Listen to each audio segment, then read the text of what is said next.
Question 3. Yep. For an aspiring coach, where did you learn most about movement work? So I guess when they ask about movement work, I guess this is things like maybe increasing range of motion, mobility. Oh. Yeah, that's what I would deem Wow. to be Yeah. movement work, because they did say in brackets, for example, FRC, functional range conditioning. Okay. Yep. So let me ask you first. Yeah. Where did your experience and knowledge with movement work come from? I mean, I guess my first kind of real exposure to it was I did the CrossFit mobility course in Abu Dhabi. And it was the first kind of time that I dabbled with trying to understand that sort of stuff. I don't know anyone who's done that course. I just didn't even know you did it. Yeah. Also, what do they teach you? Yeah. Okay, next question. Now, what did they teach you? What is the contents of the course? The contents of the course were just going through from like, this was ages ago. It was like when I first got to Abu Dhabi, but like I remember going through like different things with like the lacrosse ball and different things with a foam roller and different things with bands and different stretches you could do. I think Kelly Starrett was quite heavily involved in building the mobility course, I believe. I think so. At the time, he was like the reference that I at least remember people saying that like this person is the person that you should look to, and he's the guy that you should go to on YouTube and like find the his things. stuff was awesome. Yeah. It was so influential at the time, and I actually think in a way like kind of saved CrossFitters who were smashing themselves with training, and actually you know, even if a lot of his protocols have been updated in advance, and even he has changed a lot of his protocols since then, but I think it was amazing. This was the first fitness community that were actually investing time in like looking after their tissues, mobilizing joints, improving positions. Yeah.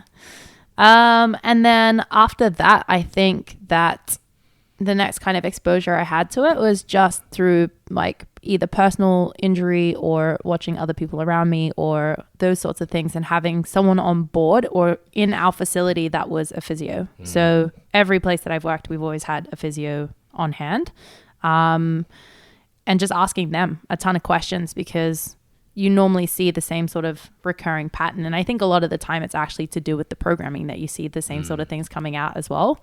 So learning through that. And then when I moved here was probably the most practical application, where I know that I think I don't know if we had gone through it in PD, or I think that like maybe even Steve and Sad started to like run more Zoom mobility stuff at the time, because I think it was like the first closure that we had. But it really like struck an interest with me, because I was like, there are so many people that now that I know this, I know that I can help. And it took, I guess, I took on quite a few people where, yeah, maybe I didn't know everything, but I know I'm the kind of person that if I don't know something, I'm okay to ask and look for help. So I know I'd asked you, I'd asked Ant, like how I take people through different like mobility tests. And if you guys didn't know the answer, I would go on YouTube. And if I couldn't find it on YouTube, I'd try and read like documents online.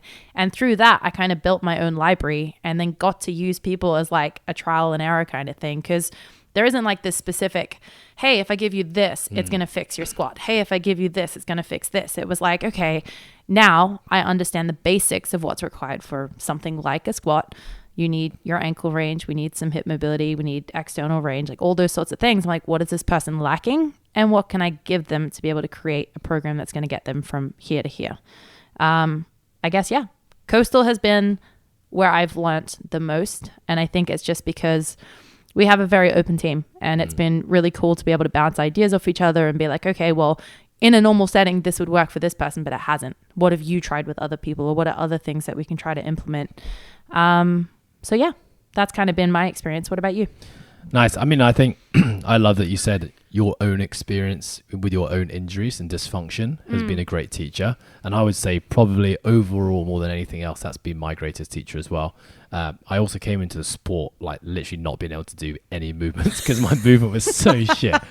Couldn't overhead. Still can't do most of it. I couldn't overhead squat a PVC pipe like without, even my shoulders would feel like they're dislocating when I would do that before. So shoulders, I had a lot of work to do. Like just general lower extremity, like ankles, knees, hips, all super tight. Yeah. Spine super tight. And so my own movement exploration within that was a really valuable teacher. I had many really great resources along the way.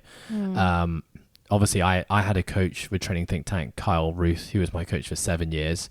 I think Kyle had never worked with someone as broken as me. Never had an adaptive athlete. It really forced Kyle to expand. And I was kind of, I was very new to the sport still. Yeah. I wasn't really sure how to really approach a lot of my dysfunction. So he was a massive influence on me. That's and cool. did loads of research and had a great team that he could feed ideas off. And I was kind of his guinea pig for a lot of the movement dysfunction stuff. And a lot of that stuff actually is what got me very into things like stress management and lifestyle, because I realized a lot of my dysfunction was coming from too much stress, not enough sleep, and basic information.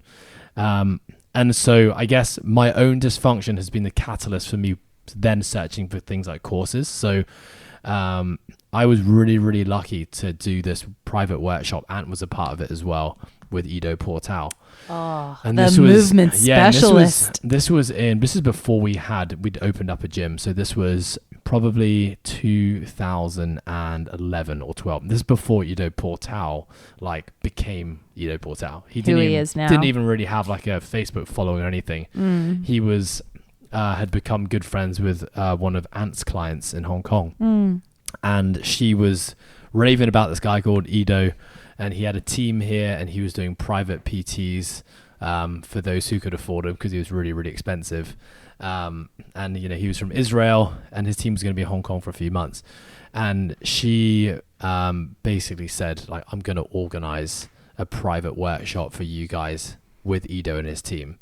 And so it was myself and Ant and two of our other coaches, and we booked out this private studio for a day, and he just basically taught us all this stuff. And it was it blew my mind because his approach to movement was so out of the box at that time.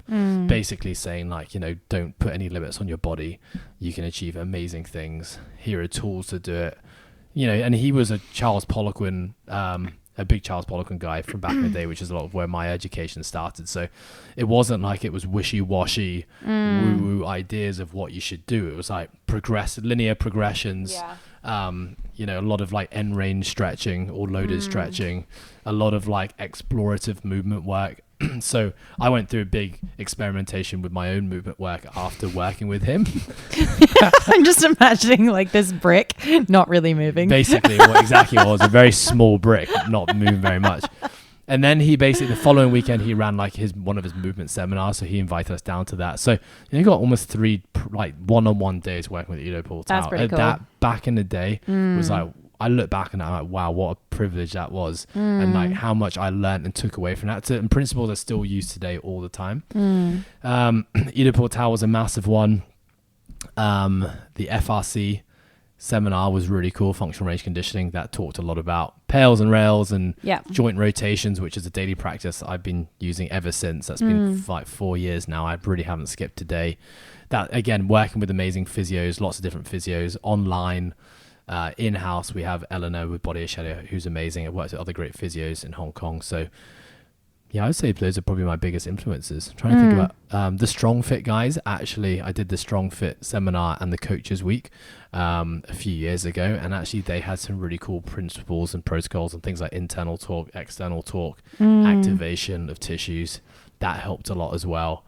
I mean, and even recently, the N1 education stuff that I've been doing, I've been sharing a lot with the team, which is all about actually correct and proper execution of muscles, tissues, and exercises.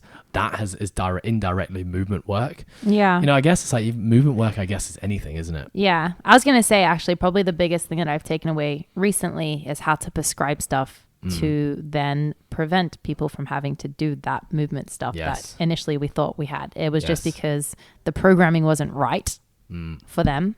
And now we have ways to build musculature around things that need musculature and to help them fix, I guess, their patterns and stuff like that. So that's been super cool. Yeah. I think before, and this is massively off tangent, but fuck it, we're going to go with it. Yeah. Let's but do it. we definitely had an approach, and like I think most physios and trainers do, which is treat the small stabilizer muscles first. Yeah.